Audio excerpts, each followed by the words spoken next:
It's the Mustang Insider Show. Now, here's Chris Sylvester, the voice of the Mustangs.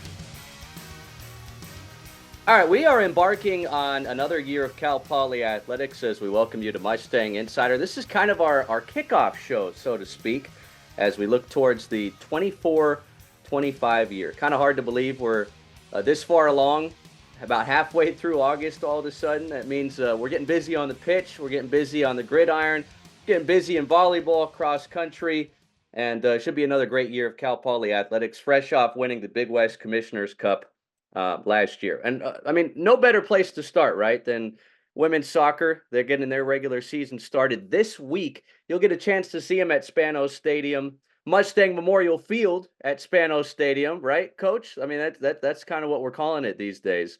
That's the name of the day. Yeah, but women's soccer Thursday night. Portland comes to town, 7 p.m. Make sure to go support this squad. I mean, they've been so close to an NCAA tournament the last few years, and it's just remarkable the amount of returners they have this year. And then Fresno State comes to town Sunday at noon. But Coach, appreciate you taking time, man. I know things just get busier and busier as we creep closer to the official start of the fall. I know you guys kind of get started here in the summer. You just had an exhibition against a Canadian squad at home over the weekend. But for you, this is going to be year 33 as the head coach of Cal Poly women's soccer, and this is going to be your last dance, so to speak. You announced earlier this year that you'd be retiring at the conclusion of the 24 season. Take me behind that decision and some things that come to mind as you embark on your final opening day as the head coach of this program. Well, a couple things. I don't really look at this as my last season. It won't feel like that until towards the end. But there were, things, like I said, I've been here 33 years. My wife's going to be retiring at some point soon. And then my daughter, my youngest child, just graduated from Cal Poly last June. So those were things that kind of triggered it. And then I think it's just to the point where I feel like I've got this program in a really good spot. So the timing was just seemed right. I'm going to miss a lot of the relationships I've been able to build, things like that. But it's time to move on and explore some other things.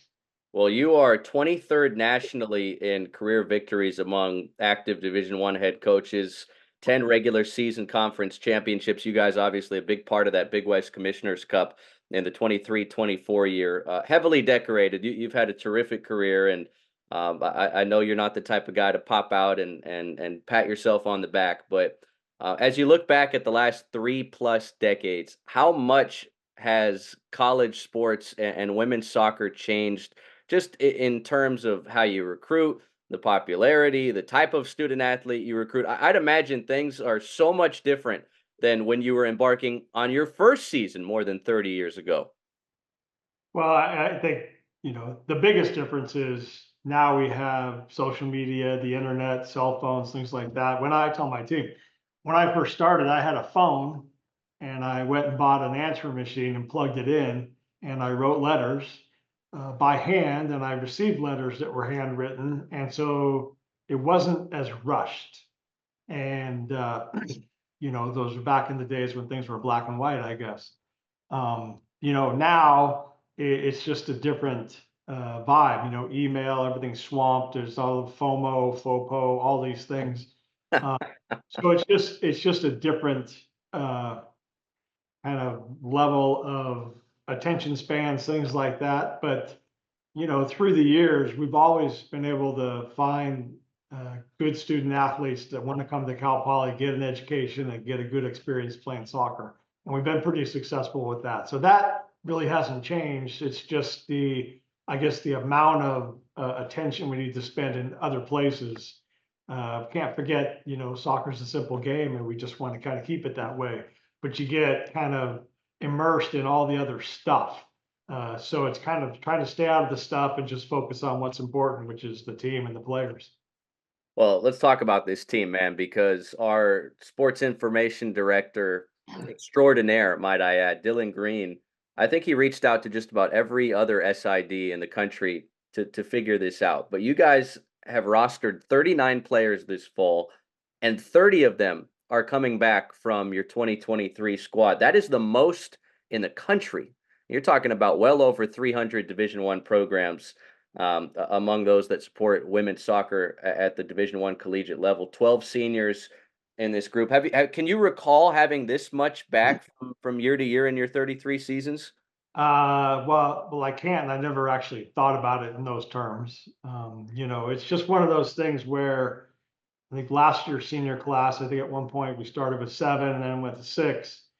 And then at some point between, mid-season and winter and spring, 3 of them decided they wanted to, use their extra year due to COVID.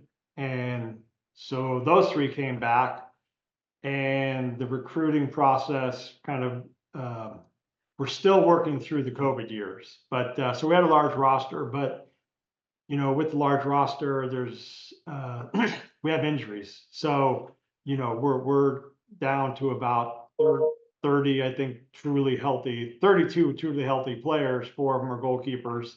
So it's a manageable number, but the number when you look at it on paper is pretty big. You mentioned keeper, Mackenzie Samuel, a familiar name. She's accomplished so much in her Cal Poly career, but Riley Wilkerson is another name I've kind of heard a lot at keeper. What's that battle look like as we're a few days out from the first regular season match? Yeah, well, our plan, they both push each other. They're both very, very good keepers. They have little different qualities, but our plan this year is to alternate. So our first 6 games, we will, Mac will have one, Riley will have one, Mac will have one, Riley will have one, Mac and Riley, and then at that point, we'll pick our, QB1, so to speak. So that's the plan right now, but we'll see where that takes us. Sure. I mean, a lot of contests here off the bat before you dive into the Big West, and I know how important it is for you guys to save your best for conference play, especially for the postseason tournament. Pick second this year in the Big West. Long Beach State is the preseason favorite, although, as you know very well, UC Irvine, what they've been able to do the last few years and going into the postseason, what was it last year, knocking off USC, getting to the round of 16, I think it's a couple years ago.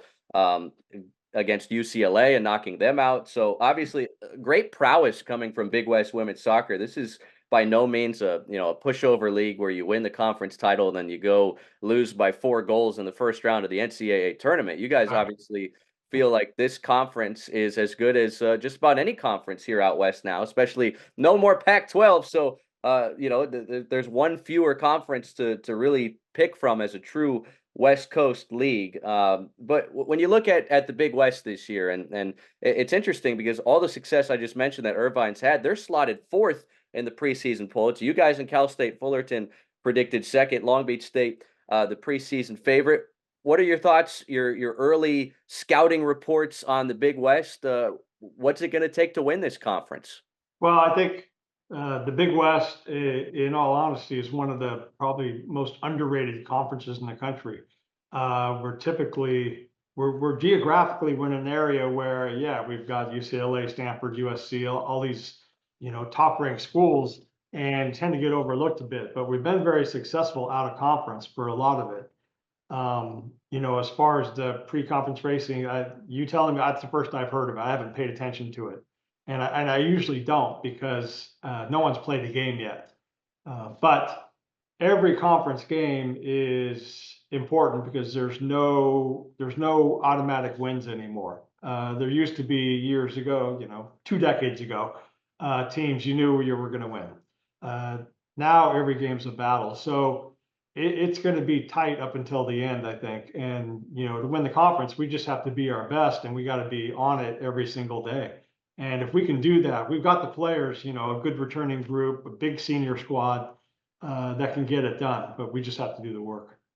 Chatting Cal Poly women's soccer with the head coach Alex Crozier. Year 33 starts Thursday night under the lights, Mustang Memorial Field at Alex G. Spanos Stadium. Portland Pilots from the West Coast Conference come to town, and we mentioned the 30 returners from last year's squad. Obviously, had a terrific season. Emma Brown, her name kind of sticks out, right? Because she's the reigning Big West Defensive Player of the Year. She's really going to try to bolster your defense. Kate Reedy, McKenna Carbon, some other names to look out for that were contributors last year. When you look at this group and what they bring to the table defensively, how tough is it going to be to score against Cal Poly this year with all those names and that experience and that success coming back? Well, I'd like to think it's going to be nearly impossible, but uh, our focus really is in the attack, and then with our attack, putting ourselves in a position to where if we lose the ball, we can win it back higher upfield. So if we are doing our job well, finding space, keeping the ball, keeping it moving, getting the other team out of sorts, then we should be in a position to hopefully keep our net clean.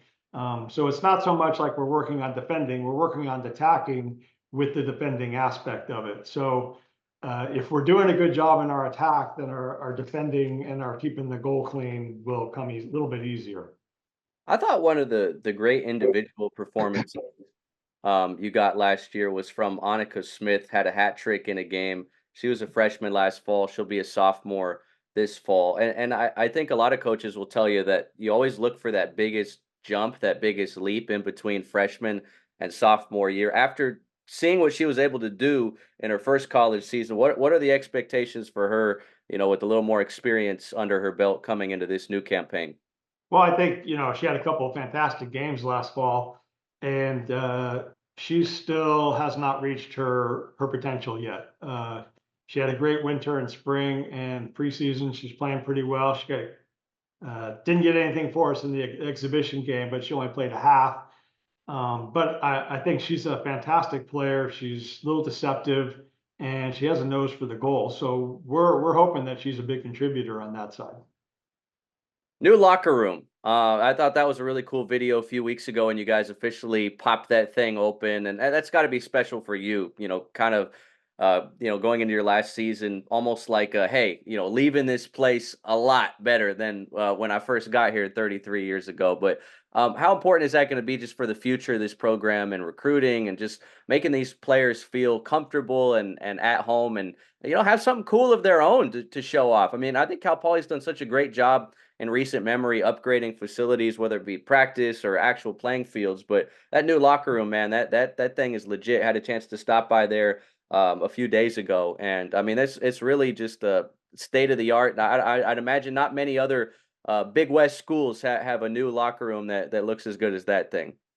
Yeah, that I don't know because I haven't paid attention to the other schools. But yeah, I mean, for the first probably 15 years that I was here, we had nothing. So they were just go in, grab a locker somewhere in the general locker room and hope for the best. And then we were able to create that space probably 12, 13, 14 years ago. It was a nice locker room back then. And then kind of its time had come and it was time to upgrade it. So we were able to, with some donors' help and some alums, uh, we raised the money pretty quickly and we're able to get it done. And now it's a fantastic room that I think our players and team are really proud of. Well, Coach, as we mentioned, you get this regular season started with a little home cooking. Portland Thursday night at 7. Fresno State comes to town Sunday at noon, and then UCLA. That'll be a good test. Comes here a week from Thursday, August 22nd. That's another night game. Central Coast Soccer Appreciation Night, also ALS Awareness Night. And I know it's so much bigger than soccer when you guys put together events like this. Why is that night always so special? The ALS Awareness Night. Yeah. Yeah, it's well, I mean, you may or may not know. So we had two of our players' sisters, the Demijans. Their father was diagnosed with ALS when she was a senior and wasn't expected to live more than a couple of years, but he was able to live long enough to see both his daughters play together in Spano Stadium. And then a very good friend of mine, Katie Kennedy, who with my wife started the club here back in 1980.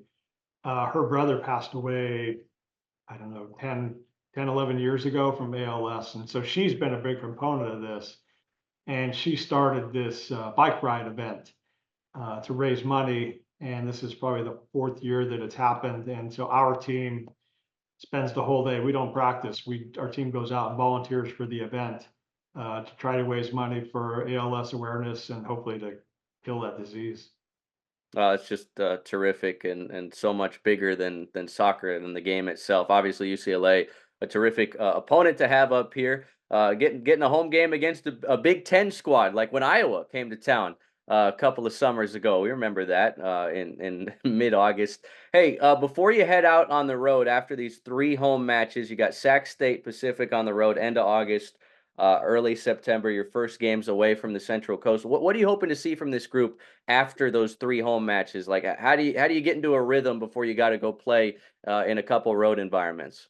Well, I mean, we're really testing ourselves with our first 3 opponents. So the biggest thing is I want us to go out and play with courage. Not get in your head about who we're playing or what is this or what is that, and going out and we're just our best selves and we're pressing, we're playing without fear. So if we can get to that point where against these top opponents we're playing with no fear, then we are moving in the right direction. Alex Crozier, you're 33 and the last one, but he's not thinking about that right now. We can wax poetic on his career once we get a little closer to the finish line, and hopefully you'll be hosting hoisting a trophy and hosting a little parade when it's all said and done. Coach, as always, we appreciate your time. Best of luck on Thursday. We look forward to getting out there and supporting, and we'll have all those home matches for you on ESPN Plus. If you can't make it in person and support the Mustangs. Thanks so much, Coach, and we'll talk soon. All right, thanks for having me.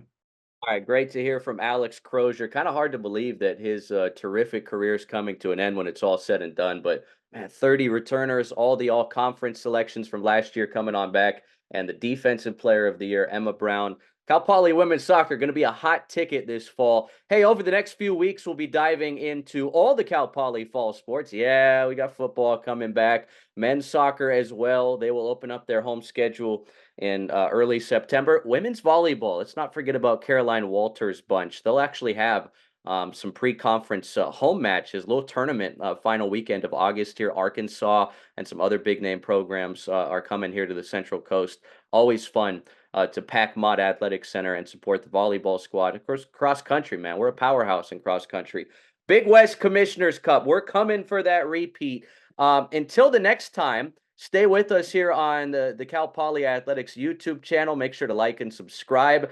And don't forget that this is being made possible by our friends at Dignity Health. Award-winning, high-quality, safe medical care that you can trust. It's just around the corner at French Hospital Medical Center. Proud supporters of Cal Poly Athletics. Learn more at dignityhealth.org/French Hospital. It's so great to have college sports back. So great to be back with you here on the Mustang Insider. Stay tuned. We'll have more episodes coming at you as the month of September inches closer. Until next time, thanks for tuning in.